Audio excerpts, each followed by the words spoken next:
Bonjour, merci d'être venu pour cette interview. Pouvez-vous vous présenter tout d'abord?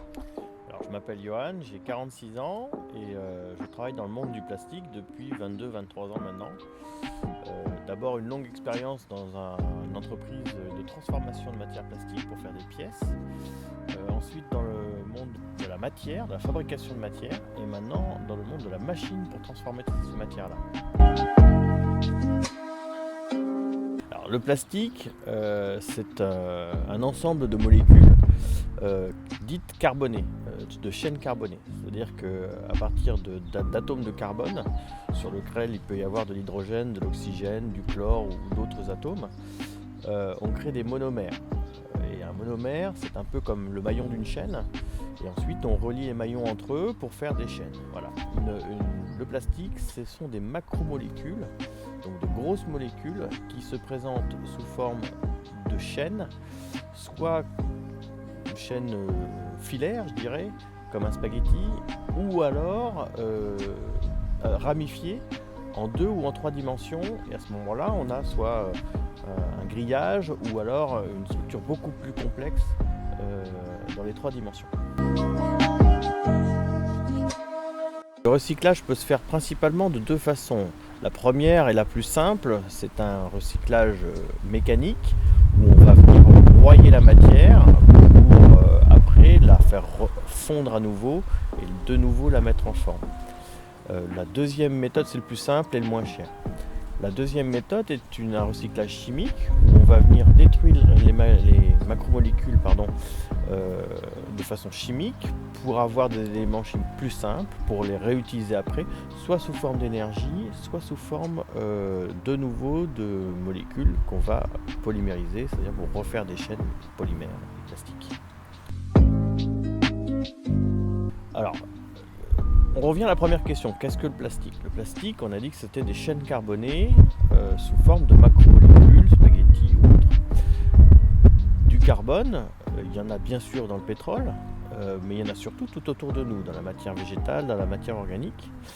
Et dès lors qu'on peut utiliser ces atomes de carbone, dans des molécules monomères, il n'y a pas de raison que ça soit que par le pétrole.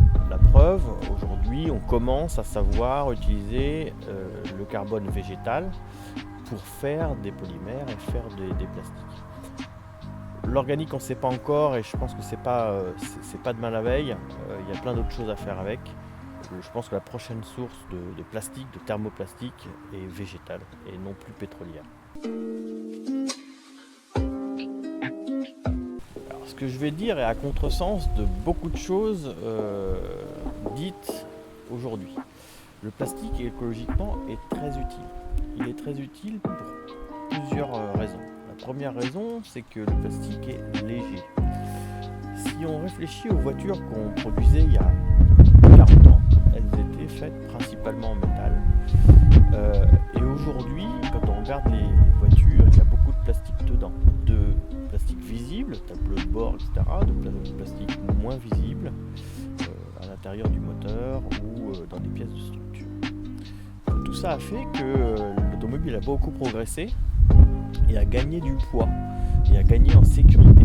C'est-à-dire qu'aujourd'hui, si on devait fabriquer les voitures comme on les fabriquait il y a 40 ans, avec les mêmes niveaux de performance et de sécurité, les voitures ne feraient pas 1 tonne ou 1,5 tonnes, mais elles en feraient 3. Et donc elles consommeraient beaucoup plus d'essence. Donc dans l'allègement des véhicules, ça a été très utile. Le plastique aussi est très utile dans le remplacement du métal, dans plein de domaines. Les avions, le médical, le bâtiment.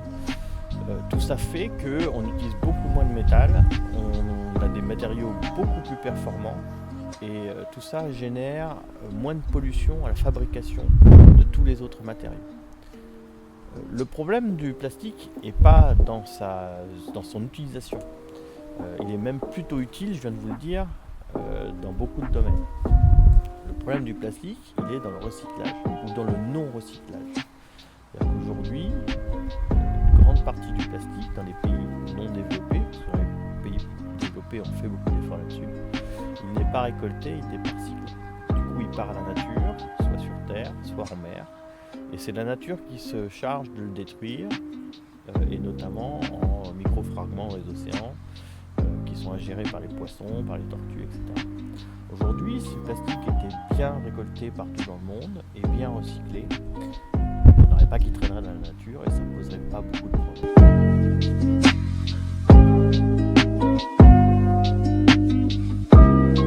Il y a plusieurs raisons. Il y a une raison historique, parce qu'au départ de l'utilisation des hydrocarbures, principalement pour l'énergie, il restait des produits qu'on a plus ou moins bien utilisés. Il restait du macadam pour faire des tubes, pour faire des routes, il restait des gaz, il restait des produits chimiques pour faire des solvants, et une partie qui a trouvé son utilisation dans le thermoplastique. Du coup, l'industrie pétrolière a développé le thermoplastique à partir de ça, à grande échelle rapidement, à partir des années 50-60. Et les installations industrielles qui ont été faites à ce moment-là sont gigantesques. Donc les tonnages produits par ces installations-là sont gigantesques. Ça, c'est l'histoire.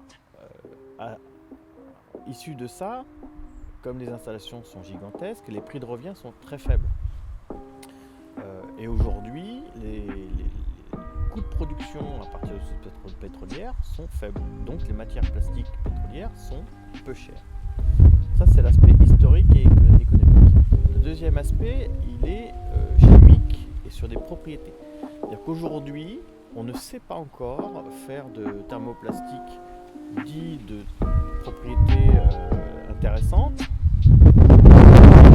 ou d'ingénierie, qui ont des propriétés thermiques, mécaniques, etc.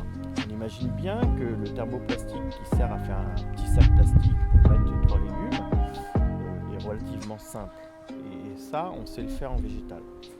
On ne sait pas encore, à partir de végétal, faire des matières qui soient soit très dures, soit très élastiques, ou qui résistent très bien thermiquement, ou très stables chimiquement. Les utilisations, c'est notamment les utilisations sous capot moteur, résistance chimique quand on a des solvants, des tuyaux, ou alors de stabilité, notamment dans les matériaux médicaux ou les implants, notamment dans le corps. Donc pour l'instant, on ne sait pas faire ça avec les molécules issues du plastique.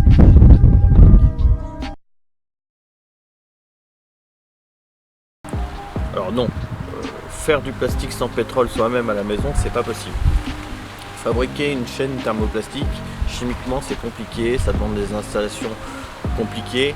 Alors, on peut le faire de façon artisanale et faire quelques décigrammes ou grammes, mais de là à faire une quantité de plastique suffisante pour l'utiliser à faire une plaque, une boîte, un film, donc c'est pas possible.